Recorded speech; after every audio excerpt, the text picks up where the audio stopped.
ব্যাপারটা এমন না যে আল্লাহ লিখে রেখেছেন বলে আপনি বেছে নিচ্ছেন। যেহেতু আপনি এটাই বেছে নেবেন, তাই আল্লাহ আগে লিখে রেখেছেন।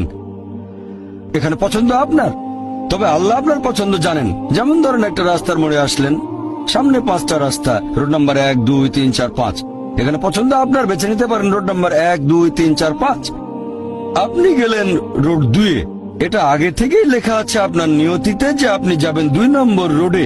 ব্যাপারটা এমন না যে আল্লাহ লিখেছেন বলে আপনি করছেন। যেহেতু আপনি এটাই বেছে নেবেন, তাই আল্লাহ আগে লিখে রেখেছেন। তাহলে পছন্দ আপনার। আপনি চাইলে টাকা উপার্জন করতে পারেন ভালো কাজের মাধ্যমে, হালাল উপায়ে, অথবা পারেন চুরি করে হারাম উপায়ে। পছন্দ আপনার। ধরেন চুরি করলেন, এটা আপনার সিদ্ধান্ত। তবে আল্লাহ আগে থেকে জানেন যে এই লোকটা সহজে টাকা পেতে চায়, তাই চুরি করবে। তাই আল্লাহ আগে লিখে রেখেছেন যে এই লোকটা 25 বছর বয়সে চুরি করবে। এখানে দোষটা কার? দোষ আসলে আপনার। তবে আল্লাহর আছে ইলমে গায়েব, তাই তিনি আগেই লিখে রেখেছেন।